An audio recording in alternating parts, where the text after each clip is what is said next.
as I predicted, we have an issue with the aircon there as used to it. Is there any chance we can trim it down? It's too hot for them. Too hot.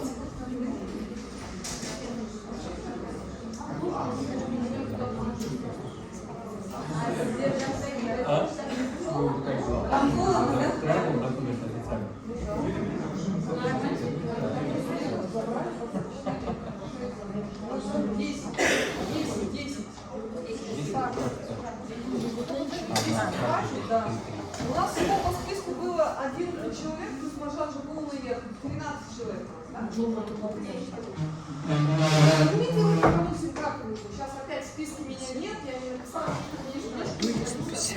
Поднимите руки все, кто Симки кому нужно. Поднимите, мы же уже. Да. Не будет? Да, вдруг что-то не сохраните. Все нормально, потом разберемся. Динара, потом разберемся. Все, спасибо.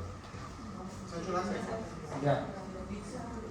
Yeah, all centralized. Okay. Yeah. I think it'll be good because we just started. Yeah, let's start. Okay. Right? Okay, I hope you had a good break.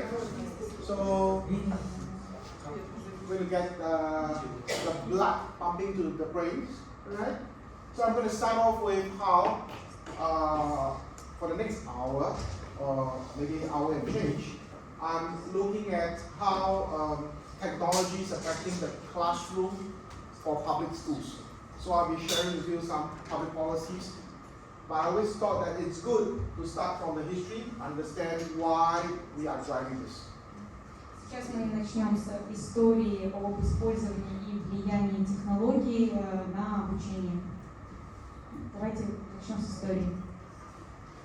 So I think since 1999 or 2000, with the coming of the internet, that it is causing some change in the way we teach. С появлением интернета появились изменения в способах обучения.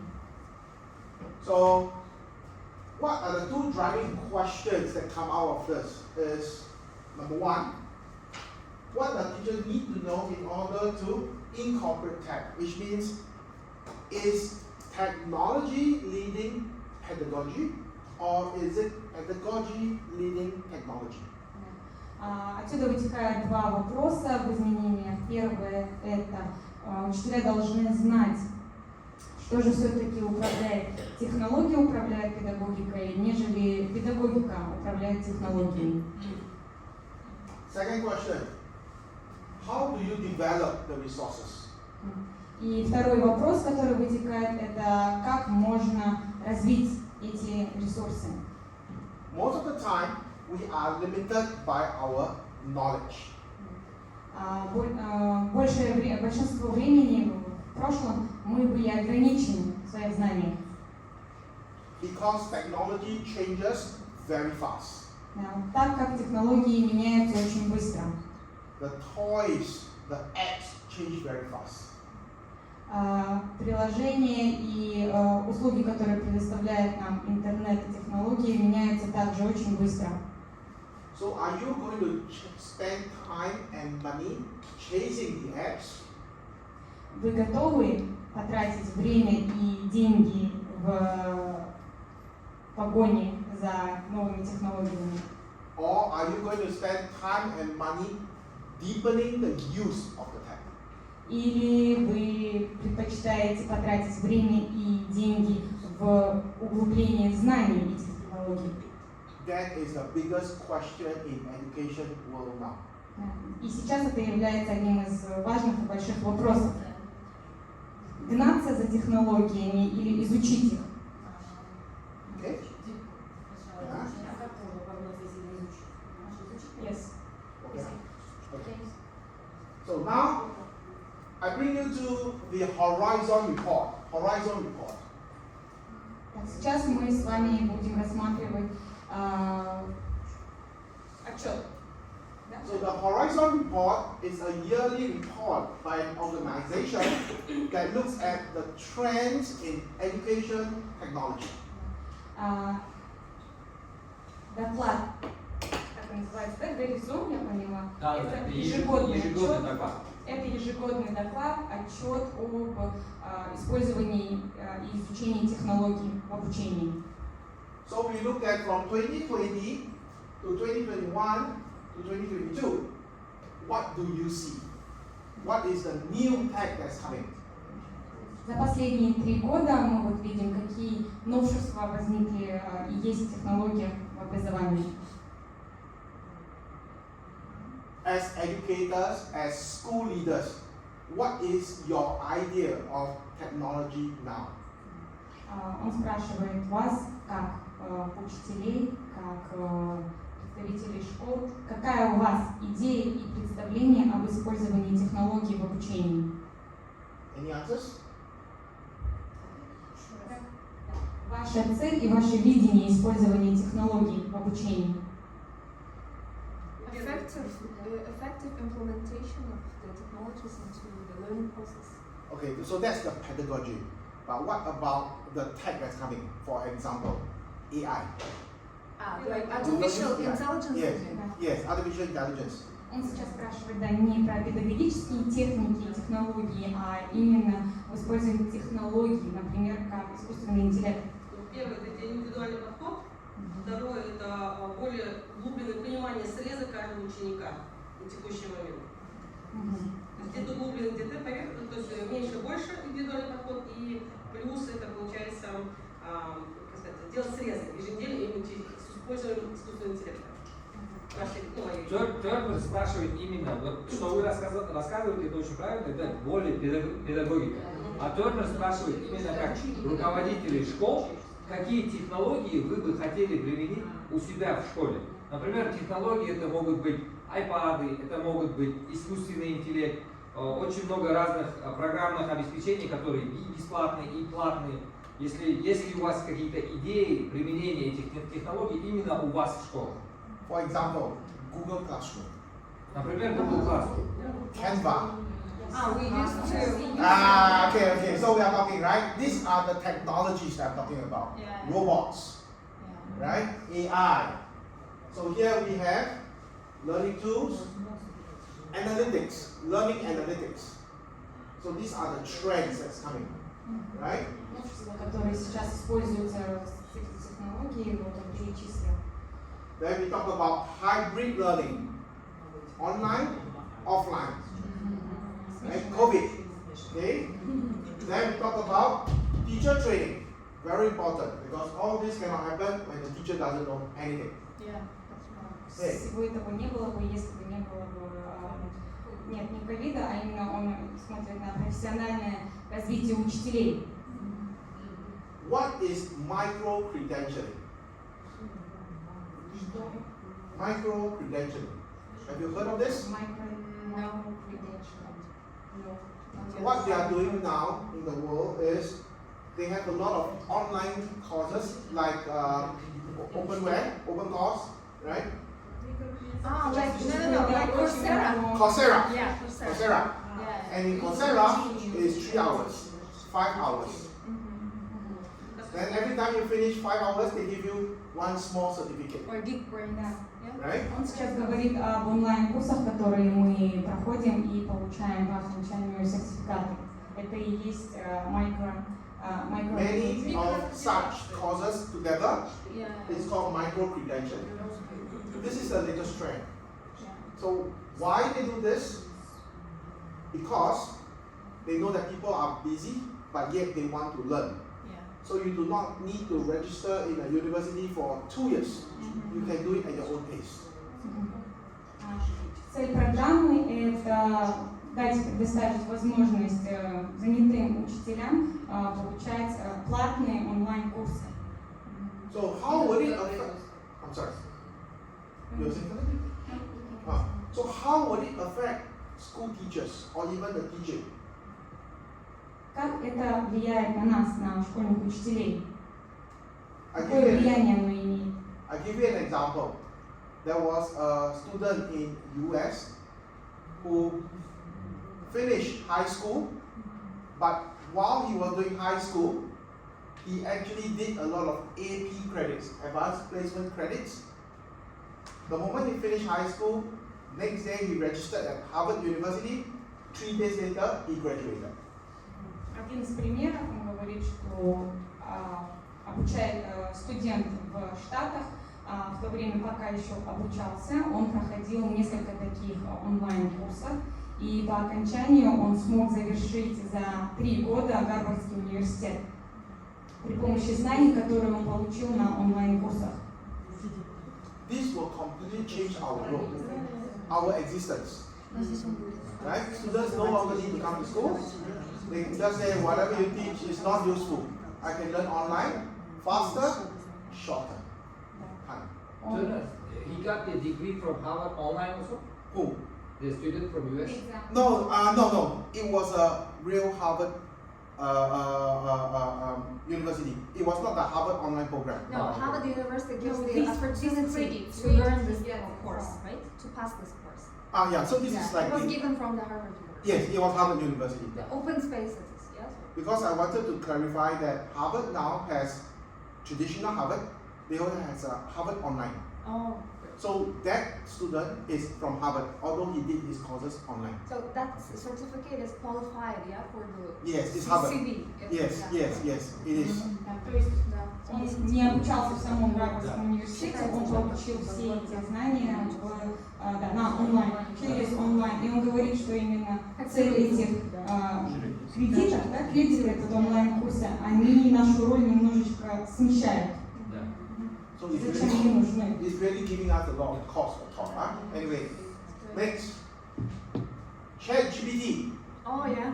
Everybody knows. Это чат искусственного интеллекта, где мы можем задать вопрос, Right? интересующий нас. Students are using it to write essays, to write codes, even to do mathematics. Even teachers are using it. Да. Yes, they are. Учащиеся используют этот чат GPT для, например, написания эссе, выполнения математических заданий, во всех целях. So my question again to you, I like to make people think. What is AI and what is machine learning? Он сейчас задает нам вопрос, что такое искусственный интеллект, и второе, что означает Машинное обучение. машинное обучение. What is the difference? Какая Is разница? AI good? Искусственный интеллект, чем он хорош, и вообще хорошо ли это? Тем, что он самообучается, в отличие от... Короче, искусственный интеллект может сам принимать решения, в отличие от машины, которая заложена в алгоритме. One of the difference is AI helps you to self-study. So basically what he's saying, AI will basically help to come up with a solution, while the machine learning is basically algorithm based. So it will give out the answer based on whatever algorithm you put Based on on the machine coding. learning. Oh, Yes. I think his definition is okay. This is the way I define, right?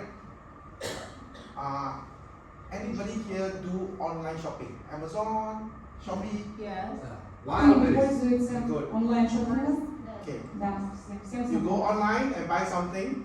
You buy a pair of shoes. Yeah. The next time you go, the machine will tell you, hey, the shoes must go with the socks. It must go with the trousers. In the end, you buy the whole suit. Yeah. Объясняет алгоритм, то, что вы, Right? например, купили обувь, дальше уже этот же сайт предлагает вам другую вещь, которая подходит, либо нет, в конце вы покупаете вот все, что он предложил. That's AI.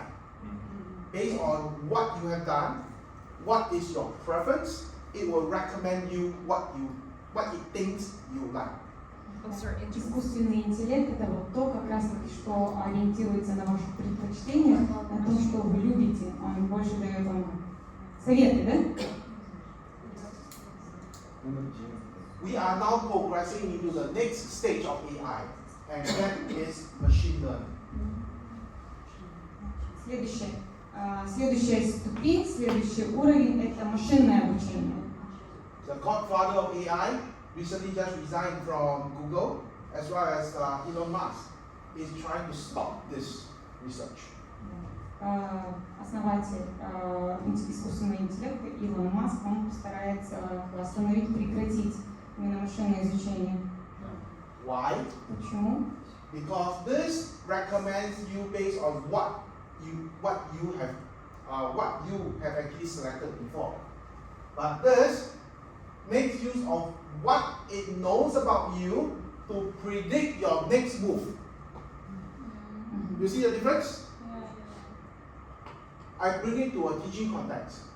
This one, based on where you are weak, the system will keep reminding you, right? Questions and practices. This is where the student is weak. And it can help the teacher. The student is weak here, please give more practice to this student. Искусственный интеллект, да, он нацелен на то, что он вам постоянно напоминает и говорит о том, какие инструменты вы можете применить, да, в обучении, например, при дифференциации заданий. Which is very similar to what the teacher said, right? But this one is now able to predict what's going to happen the next phase. Now this is scary. Он говорит, что именно машинное изучение, чем оно опасно и страшно, оно может предугадать следующий шаг, который мы должны предпринять. Поэтому Илон Маск хочет это прекратить.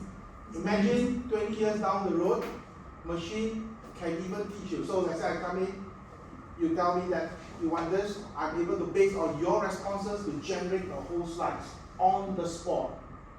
That's very scary. Машинное обучение, то есть роботы и машины будут нам диктовать, что мы должны делать. Этим это опасно.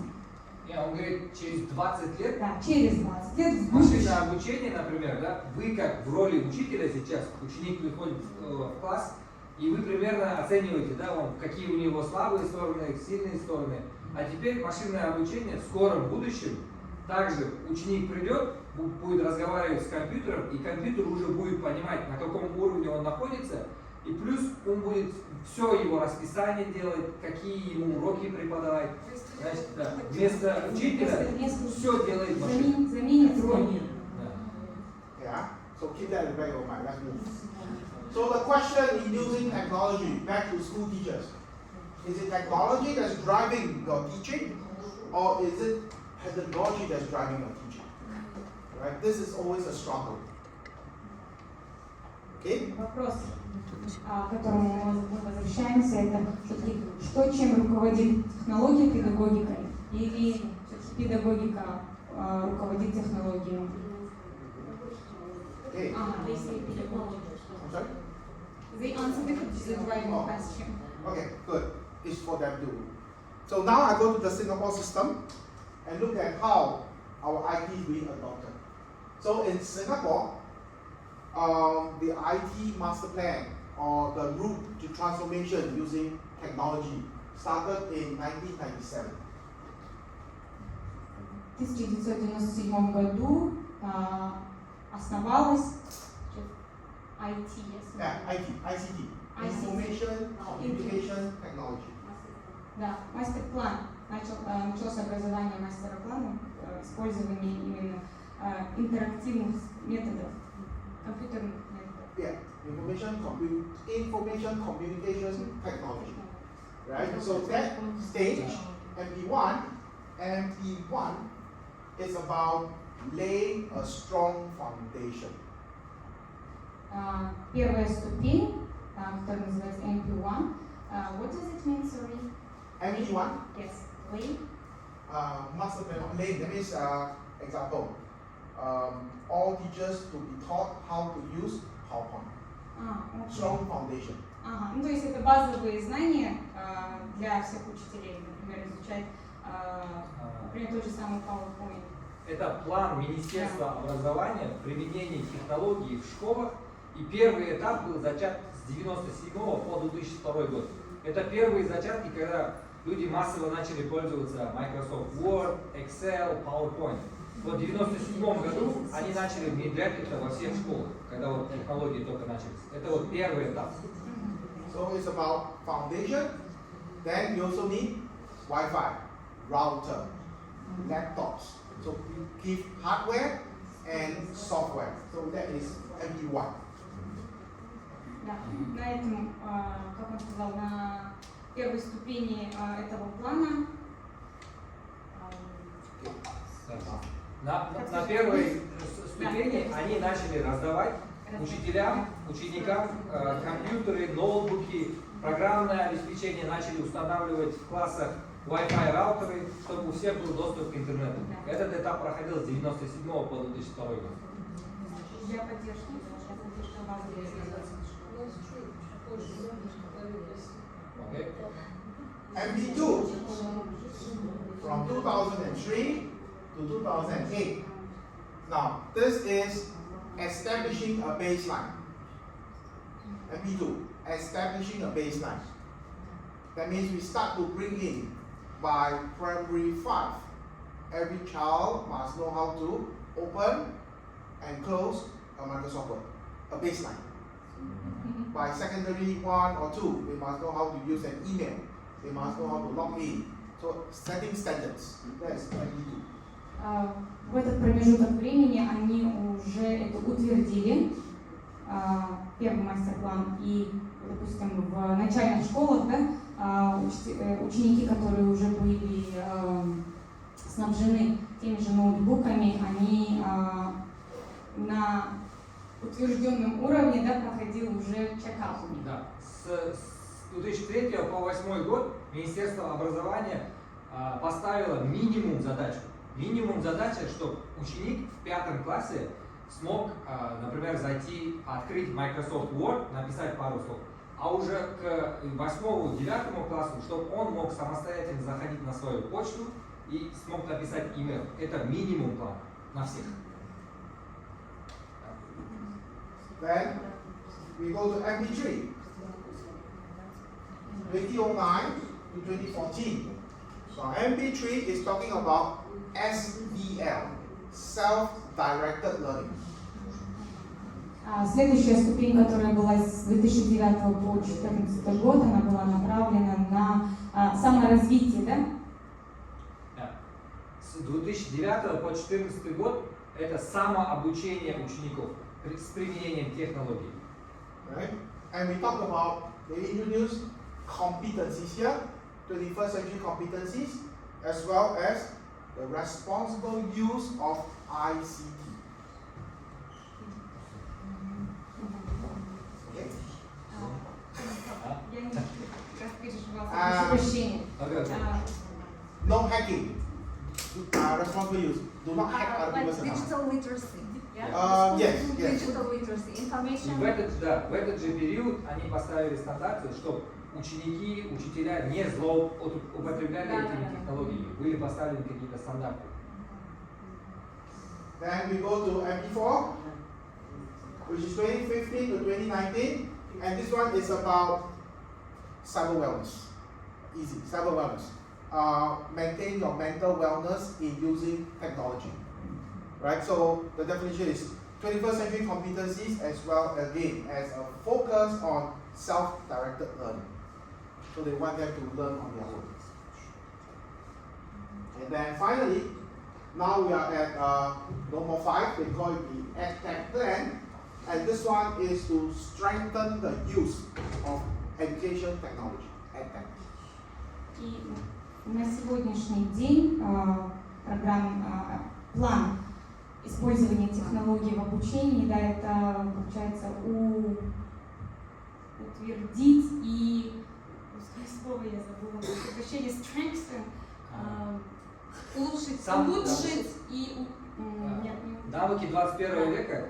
Я просто быстро расскажу. С 15 по 19 год фокус был в том, что уже с 15 года во всех домах, у всех были сотовые телефоны, и проблема стала, что психология детей, когда они в цифровой сфере, чтобы они себя чувствовали комфортно, чтобы никакого давления в сфере, это называется кибербуллинг, да? Чтобы они этого в онлайн-пространстве друг друга не оскорбляли, чтобы никакого давления не чувствовали в онлайн-пространстве. Также был большой фокус на развитие навыков 21 века. А теперь они перешли в новую фазу, и это называется EdTech. Сознательное самообучение. сознательное самообучение. You know why every plan only 5 years? Why is 5? Вы знаете, почему 5 лет каждый Дело план? на каждый план. Sorry? Yeah, but why is it 5 years? Почему 5 лет? Слишком мало людей.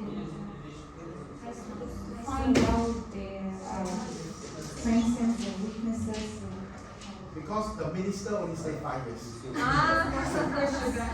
Потому что министр, да, министр, да, его разместили. Promote? Implement? Promote. Next one come, promote, promote, Speak promote. 5 years. So you look every time 5 years, minister change. That's how you change. Министр и каждый раз, да, и меняет.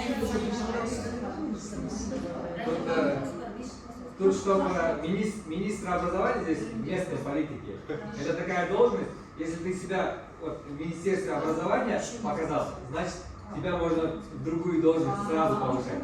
Это такой stepping stone. Например, следующий премьер-министр, он тоже был министром образования. До этого премьер-министр, он тоже был министром образования. Так что, если все хорошо проходит, то они сразу переходят на другую должность. Promotion welfare. Yes. So this one within the room, now this one within the room.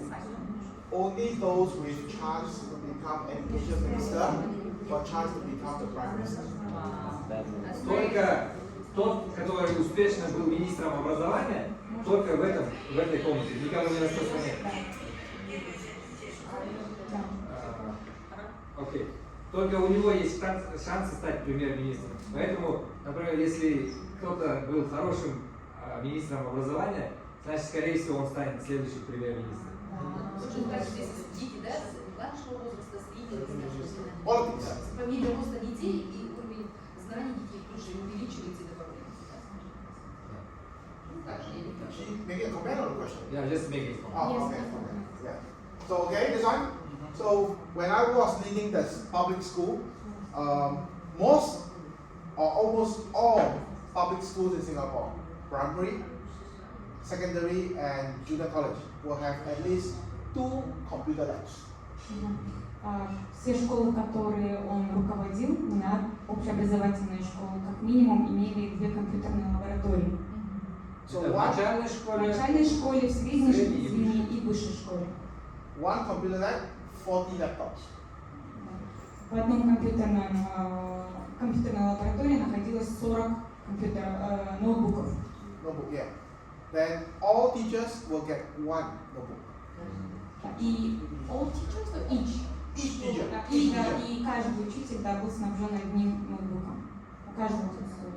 So the school I was leading, I have 400 laptops moving around. That means 8 computer labs. В школе, которую он руководил, как он говорит, было 40 ноутбуков и 2 кабинета, да. 2 No, компьютера. you said 400. 400. 400 было лаптопов 400 на laptops. 2 лаборатории, на 2 I класса. have 1,400 students. Each student 1 iPad. So I have 1,600 iPads. 1400 учащихся, и у каждого был свой персональный планшет. And another 200 laptops for teachers. Да. И он назвал цифру 1600, оставшиеся 200 это были для учителей. This is a luxury. Not every school can have it. Ну, это считается роскошью, не каждая школа может себе такое позволить. Because the school that I was in, the board owns Nian City. Okay. Maybe I Yeah, share. yeah. Здесь есть шоппинг-молл, называется Ниан Сити. Это такой недалеко отсюда. Это такой Just on the road. торговый дом с самыми лакшери вещами в Сингапуре. И хозяин этой школы является board of directors, да, как бы не директором, а именно смотрел за этой школой. Поэтому он всегда давал деньги, да, спонсировал. Right. Yeah. So that's why we have that kind of resources. Спонсор. Okay, huh? Okay. So let's go to. So with the use of technology, right? Effective use. So the ministry started to implement this model, the TPAC model, in 2005. В 2005 году Министерство образования стало применять именно эту модель образования, которая называется TPAC, состоящая, ну вот сейчас мы увидим, из 3 областей. Okay. So what they were trying to do at the time, they will put all teachers through the training on the TPAC model to make sure that they can effectively integrate technology into the content and the pedagogy. Они начали с того, что первая область была отправить всех учителей на повышение курсов, на самообучение, для того, чтобы они смогли дальше применить это уже в своей педагогической деятельности. So this is the baseline for teacher training, as we were talking about. Это основа. Основа заключается в том, то, что когда обучают учителей, чтобы отправить их все на курс повышения квалификации. So let's go in very quickly to each one. When we talk about content, teachers will have very good subject matter, which includes concepts, theories, the evidence, as well as the frameworks. Когда учителя отправляются на обучение, они получают знания по определенному предмету, который включает в себя концепцию, теорию, факты и доказательства и организационные, получается, действия, организационные действия. This can be replaced by AI. Это все может быть заменено использованием искусственного интеллекта. Okay? I'm okay with this, and I think we should. Why? This is the most fundamental that every teacher or educator must have, which cannot be replaced by AI, and that's pedagogy. Да, лично он поддерживает и за то, что основа и фундаментальные знания не могут быть заменены искусственным интеллектом. So it's the deep knowledge about the processes or practices, and is brought about by the activities that you choose in the classroom, the process, the order in which you teach, as well as the methods in which you choose to adopt in the classroom. Знания, которые получает учитель в конце образовательных курсов, это, получается, activities, это задания, упражнения, которые он может применить в своей педагогической методике. Далее он говорит о процессах, да, и практических опытах задания. И следующее – это обучающие методы, которые используются в образовательном процессе. So remember the question earlier about technology versus pedagogy? Technology should always be look at how you teach, and then what technology is available to supplement how we teach, and not the other way around.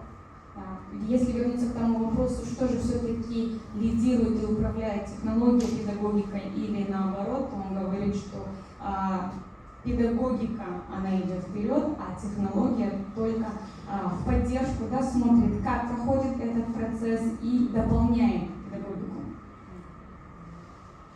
So the last one is about technology knowledge, and this is really the way technology and the content you put together. And this is about to productively increase your ability at work or learning. So we are very, very concerned with all these new technology that's coming up. Мы все убеждены, что все технологии, которые нам предоставляет нынешнее время и интернет, доступны, и мы можем их применять, да, на своей деятельности. But I want to bring everyone to this. Technology is a vessel. It is a vehicle. Он хочет сказать так, технология – это машина, которая управляет всем. Why do I say that? Because technology improves over time. Почему он это говорит? Потому что технология не стоит на месте, и она с каждым разом улучшается и идет к ногу со временем. 30 years ago, using a calculator is considered advanced technology. Много лет назад одно использование компьютера являлось высшим пилотажем. When I go to Indonesia to do training, they are still using a desktop. Laptops are a luxury. Когда он посещает другие страны, он видит, что в некоторых странах использование ноутбука и вообще иметь ноутбук является роскошью, и они до сих пор имеют вот такие стационарные персональные компьютеры. So my point being, this will always come in and change your classroom the way it looks over time. But what does not change is the way we teach. А он говорит, что все инструменты в обучении могут меняться, мы можем применять и компьютеры, и книги, и разные инструменты, но одно, что остается неизменным, это методы и способы нашего обучения. So enough of theory. Now I'm going to give you example. Сейчас он более подробно расскажет о примере. Have you seen this before? Something with This is physics. teaching physics for science teachers. Да, это взято из области физики. So this is DHET. Now whatever I'm showing today is free, so don't worry.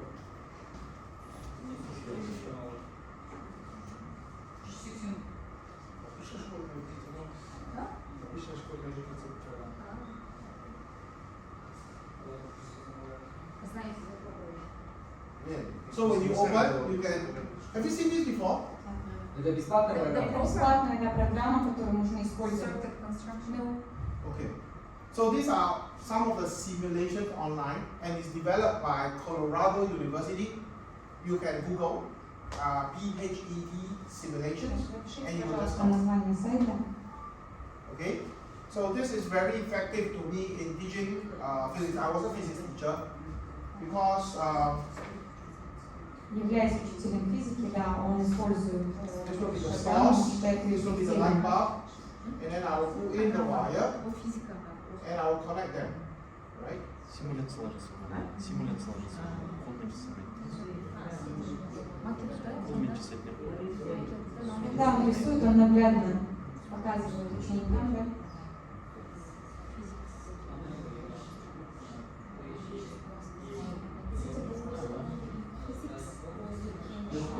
Yeah, there is. I'll show them. Okay. Не только для физики. So I like this because it shows the electron flows. You can use it for lower secondary, upper secondary. Right? Electron is the opposite direction of current. Also safety is provided. I'm sorry? Safety is provided. Yes. This one, if you use more batteries, that means if the source is more powerful, right? More source, the battery will be bright. The light source will be brighter. So there is visual, very visual. Okay. Наглядный пример объяснит тему. Now, if you bring in resistor, if you need to teach Ohm's law, if you need to teach switch, how to do circuit construction, now it's all here, and it's safe. Like one of the educator mentioned. В первую очередь это безопасно. Наглядный, поставить опыт, да, наглядность, это безопасно, и можно применить это в разъяснении различных тем. В первую очередь безопасно. If you feel that this is too kiddish, too childish, at middle school we don't like to do this, we like to do this, it does have this option as well. Если вы считаете, что это слишком детский пример, то легкий пример, то можно его усложнить при помощи следующей схемы. То есть тот же самый материал можно преподнести в схематичном образе. So all the other functions are below. You can go back and play with it. Right?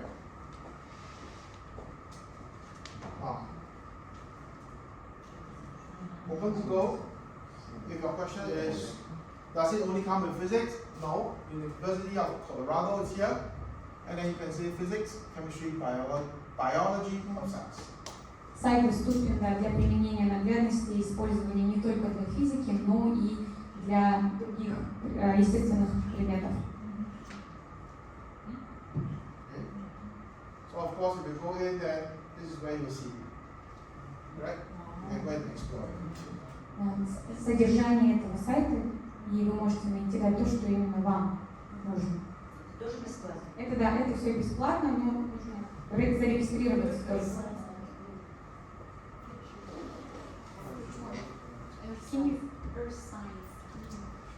Это география.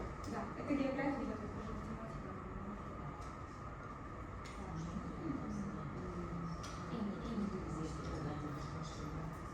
Здесь уже, да, вы можете ввести либо запрос, либо, например, примеру, первый. You want to come and try? Хотите попробовать? Excuse me, I have one question. Yes. Do we have any restrictions there? I mean, limits? Free. It's free? Free. Whatever I show you today is free. Okay, is this website available in English only? Yeah, because it's developed by Да, только на английском, потому что, да, разработано было американским корпорацией. Здесь уже, да, есть готовый материал, либо вы можете ввести поиск, да, и искать уже по запросу, интересующему вас. Кто-нибудь хочет попробовать? Any teachers? I do. Volunteers? I'm not the science teacher, It's but okay, right? can she try? yeah, please. But I'm not a science teacher. It doesn't matter. It's the learning experience. Go ahead. What should I do? Right. So if there's a video and then presentations.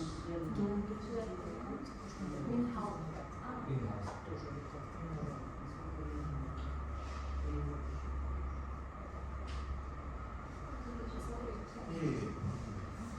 First we review video and then teacher can make some Yes.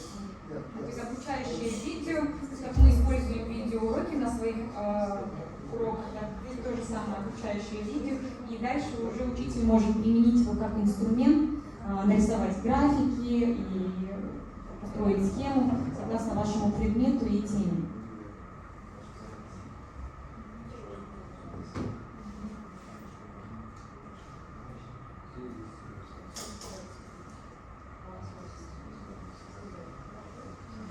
Упрощает работу учителя.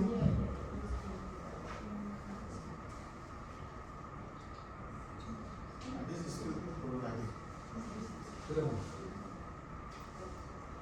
Okay, I'll open it. If it doesn't work, I'll try it.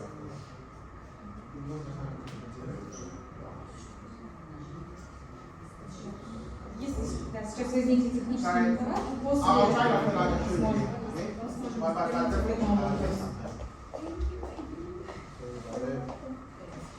so the next one that I want to share is mathematics platform. Now, generally, I check with my friends in service, meaning still in the education service. They use a couple of math paid platforms. One of it is ACE Learning, and then another one, of course, is Qubits, I believe.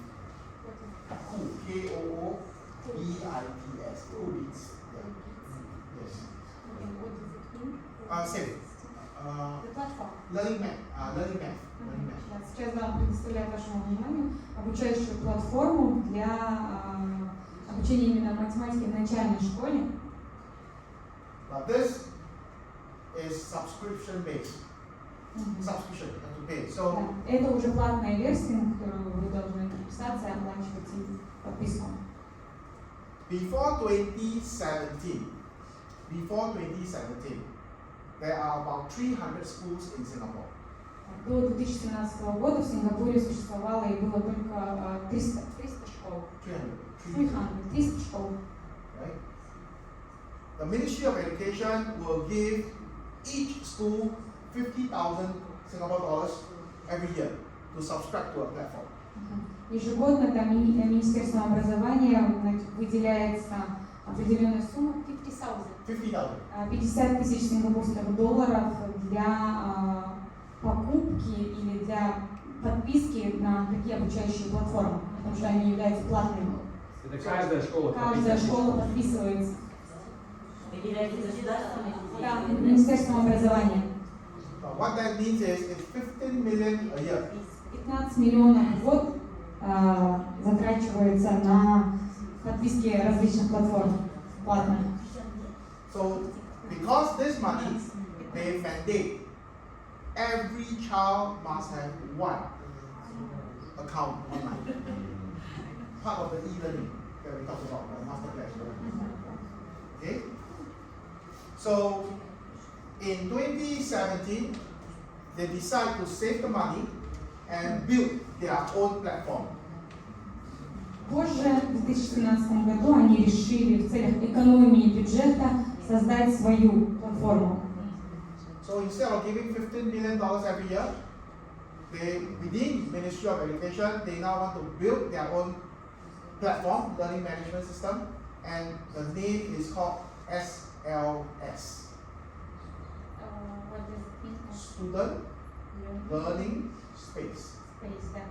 Вместо того, чтобы ежегодно тратить 15 миллионов на подписку и покупку разных платных платформ, Министерством образования было принято решение создать одну единственную, одну базу, платную, одну платформу онлайн, которая называется SLS. Это просто LMS-платформа. Она не переводится, но это как пространство для самообучения. Обучающая платформа. When they built that platform, there was nothing inside, resources zero. No lesson plan, no apps, nothing. Изначально ничего не было, никаких ресурсов, никаких планов. Да, это была просто чистая платформа, без никаких инструментов. Now, the ministry is not giving money to the schools anymore. Больше школы не спонсируются. Which means if the schools want to choose ACE learning, for example, Это означает, что даже школа может выбрать эту платформу и использовать все ресурсы, которые есть в данной платформе. the principal can either use SOF fund, a general fund, a sum of money that's put aside for teaching and learning, or make the students pay. Представитель школы, директор школы может не как заставить, а привлечь учащихся самостоятельно оплатить и купить эту программу, либо взять из школьного бюджета. So for the last 6 years, ministry was training teachers how to create resources to put on the SLS. И последние 6 лет Министерство образования, они сейчас занимаются именно развитием планов и то есть контентом, содержанием данной платформы. Как заполнить эту платформу. The whole thing was very slow until COVID. Во время коронавируса, во время пандемии, да, эта система, она не была такой эффективной, она снизилась. Нет, до ковида. Разработка до ковида была очень медленно проходила. Then during COVID? Okay, also we did this one. Right? So during COVID, for the first year, if you follow the Singapore scene, it took a long time to transit to online learning. Первые годы ковида сингапурское обучение старалось и пыталось перейти на дистанционное обучение. Because the teachers were not ready, Учителя не были готовы, the students were not ready, учащиеся не были the готовы, hardware was not ready. и программное обучение тоже не было.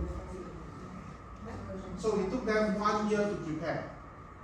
Это все заняло этот процесс 1 год. That's why in 2022 April, then they start to close the schools and students work from home. I mean study from home. 2022. It was almost near the end of COVID. Almost.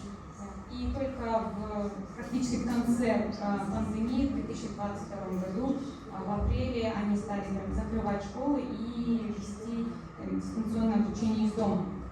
For that 1 year, 2021 to 2022, 1 год, целый год шло обучение. ministry worked very closely with Apple and Microsoft to Все train the teachers. сотрудничестве с Apple компаниями, с Microsoft компаниями. Right?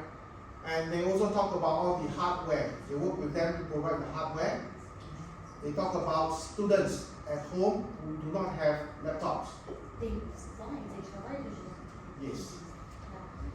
И также Министерство образования, они обеспечили всех малоимущих, либо тех, у кого не было возможности купить ноутбуки и остальные принадлежности, да, для дистанционного обучения. Они спонсировали и предоставляли.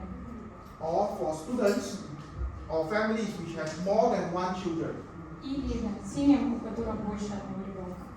Because from a planning standpoint, from a teacher's standpoint, it is very easy to all of you log in at 8 o'clock. All of you turn on the computer, log into the system at 8 o'clock. Right? It's very easy to give this instruction to a class of or to a school of 1,000 people. But imagine this instruction is given to the whole country of 200,000 kids, 200,000 students at the same time. The system is not able to support it. It wasn't able to. Not. Ага. То есть цель была такая, ну как в нашей стране, всех посадить перед ноутбуками, перед планшетами и начинать уроки в одно и то же время. Но данная платформа, она не была готова к этому. Okay, imagine. Now I tell you. LV got sale, 90% off. Everybody will run to the store. Correct? Turner, little less abbreviations, they don't know what's LV. Louis Vuitton. Yes, what is it? Louis Vuitton. Да, он сейчас сравнивает то, что... Prada. Да, он сравнивает с брендами, что 95%... 90%. 90, да, 90%. Что? Да. Нет, если будет Да, распродажа, если распродажа, мы же все побежим покупать. Then what happens? Everybody will run to the store. Да, все побегут. Oh, that's definitely. Right? So, not enough people to serve you. You want to buy, but nobody to serve you. Same thing. Everybody log in, but the network is not strong enough to support. Он сейчас говорит о том, что каждый должен был во время во время дистанционного обучения COVID подключиться к данной платформе, но платформа не была готова. Right? Okay. So that's one. Number two. И он сравнивает просто с тем, что когда что-то для нас доступно, все едят. Нет, мы просто все толпой же идем, а нас Здесь то же самое. не хватает. В общем, сеть стала, когда 200 тысяч человек зашли в эту систему, сеть стала. So go ahead, I'll just conceptually explain. Okay, okay. Yeah, just don't stop. Number two. Internet in Singapore is divided. Office and the home. Right? Now everybody is at home. Everybody in the whole block watching YouTube, Netflix, doing the work. Not enough bandwidth. So it took the government, they need to divert all the bandwidth from the office back to the house. That was the second reason. Вторая причина, он говорит об интернете, то, что интернет поделен на пользователей офисных рабочих и для тех, кто дома. Right? So this is Здесь специальная инфраструктура, интернет, например, вот эти кабели, отдельный кабель стоит чисто на офисных для офиса, да, для работы.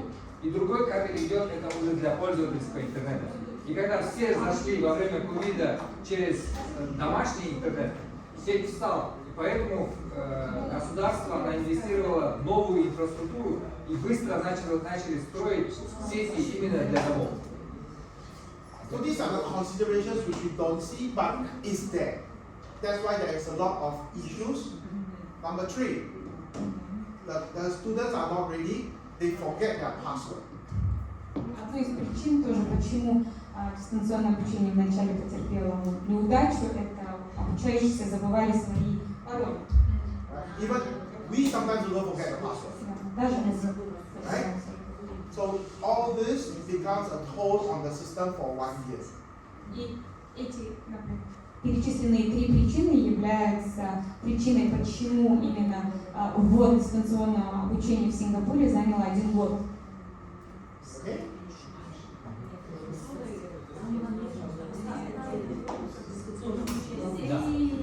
Полностью переводится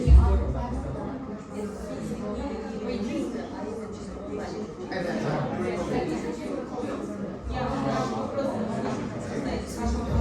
Почему не существовало и были ли тогда другие образовательные программы? of course, there are always ready solutions. всегда есть готовые решения. But it's always about money. Да. Но дело, да, вопрос в деньгах. А на сегодняшний день вот эта разработанная программа цифровая, она бесплатна для всего? Централизованно, все здание. This platform is also paid by the school. Either by school or the student, it depends. Because each school, they have a fund called the SOF fund. So it's called the School Operating Fund, SOF, School Operating Fund. This amount of money is based on the number of students registered in the school from the ministry. So let's say now I have a school, 1,000 students. Every student, I will give you $5 per month. So which means for the whole year, I will get $60 per student times 1,000, $60,000. То есть он говорит о школах, которые, если они входят в состав, именно которые выбирают цель обучения, либо программу обучения, основанную, базирующуюся на этой платформе, то Министерство образования финансирует, правильно? Да. Да, финансирует, то есть закладывает бюджет, небольшой бюджет, и эта программа, она является все равно платной. Ученики, да, они покупают эту программу, либо, если школа, да, может есть бюджет. То есть школа сама заявку дает? Да. Дело в том, что вот до 17-го, I'm just jumping ahead, I'm going to explain the whole thing in Russian, if you don't mind. Go ahead, please. До 2017 года были 3 поставщика именно цифровой технологии. Это Ace Learning, наша компания, Marshall Cavendish, еще одна компания была. И школы давали бюджет. Они тратили примерно, каждая школа тратила на вот эти subscriptions $50 000. Теперь это примерно $15 миллионов до 2017 года. Каждый год Министерство образования тратило на разные платформы. Теперь они подумали, у нас 300 школ, мы будем инвестировать эти деньги и создадим единую платформу. И будем раздавать это бесплатно. Но проблема была в том, что это Министерство образования, она этим никогда не занималась, они начали с нуля делать LMS-систему.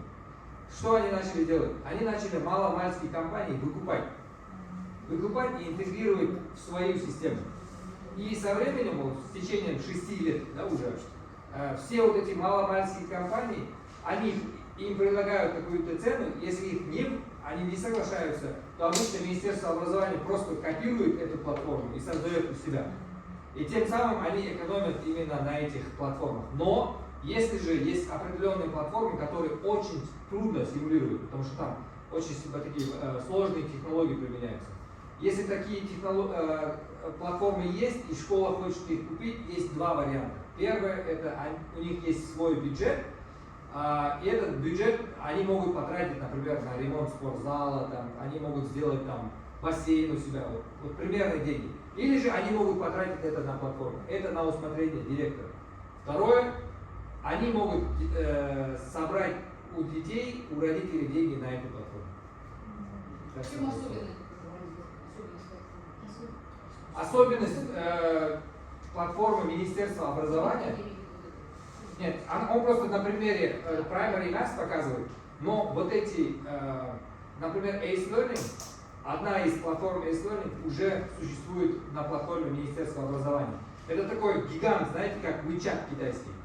Там можно и по видео уроки преподавать, и там математика есть, и искусственный интеллект есть, такая большая платформа. И теперь они, когда делают соглашение с компаниями, они говорят, я хочу, чтобы ученик не каждый раз, например, у меня есть платформа, там, называется радуга.ру, но надо заходить в каждую платформу. Там по математике есть Primary Maths платформа. Да.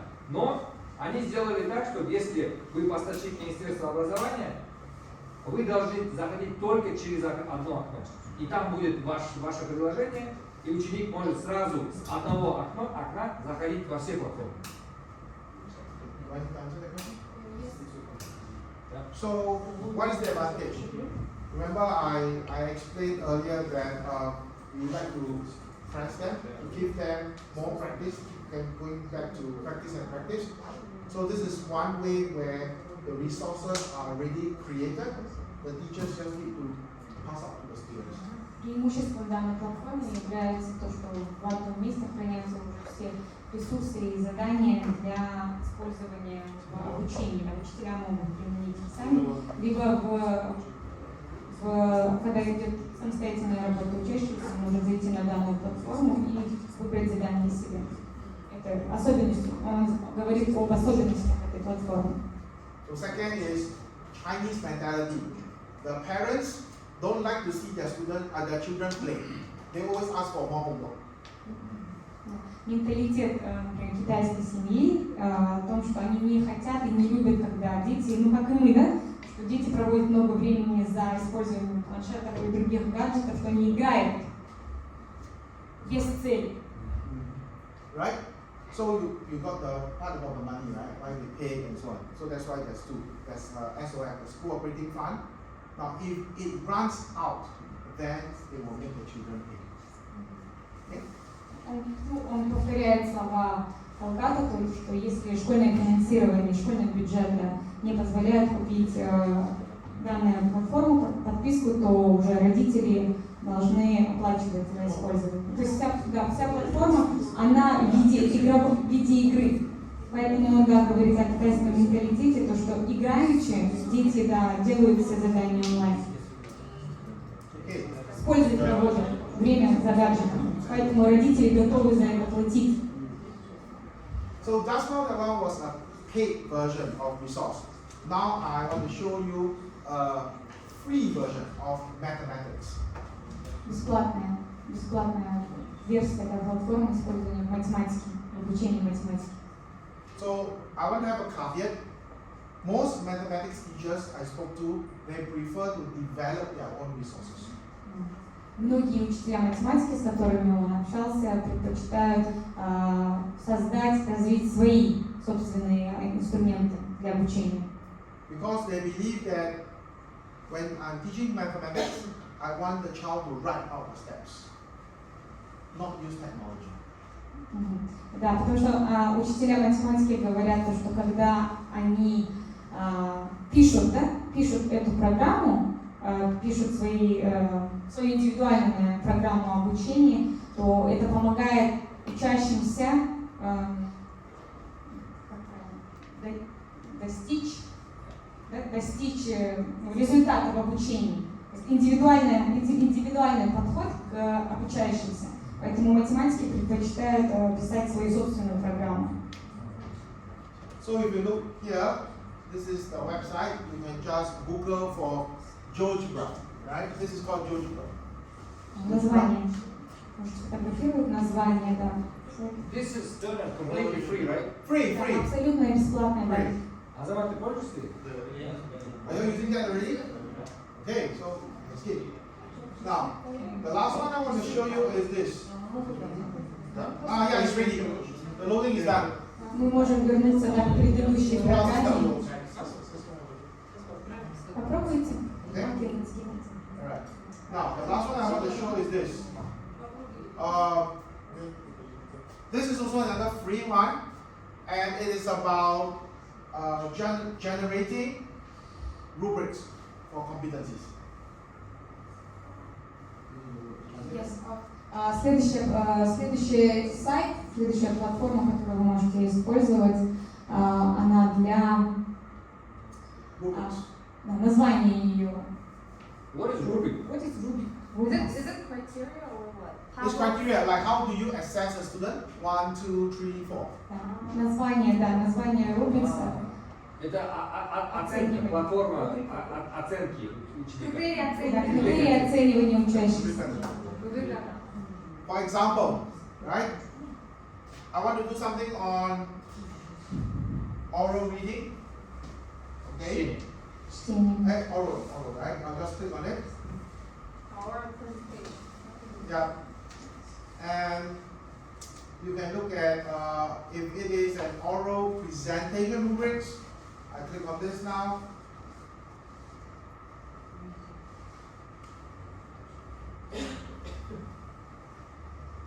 A supplemental resource for teachers, yeah? Is a what? Supplemental resource. Yes. So you can come here and you can go to the category and look at what you want to evaluate. Someone has put it in. Do you want to be time limit, props, or vocabulary? It's up to you. Здесь в этой программе вы выбираете категорию, которую хотите оценить. Okay? For example, I want to look at pauses. Сейчас он выбрал именно чтение, поэтому он выбирает Then I will click on категорию. pauses, and they will auto generate some suggested rubrics for you. Здесь прописаны критерии оценивания именно в pauses, это паузы, да, которые он использовал при устном чтении. Of course, this is not perfect, but at least you don't have to start from scratch. Then when you are done, you can go all the way down, choose how much you want, go all the way down, and then you can click submit and preview your rubrics, and they will, you can download this rubric. It's free. Now they ask you for the zip code, just put 00000, 5 zeros. Yes. Здесь, получается, все критерии оценивания, они уже прописаны, вы их только выбираете, и потом в конце, да, вы можете уже увидеть результат каждого ученика. Sorry, not 0, 9. You put here, 9.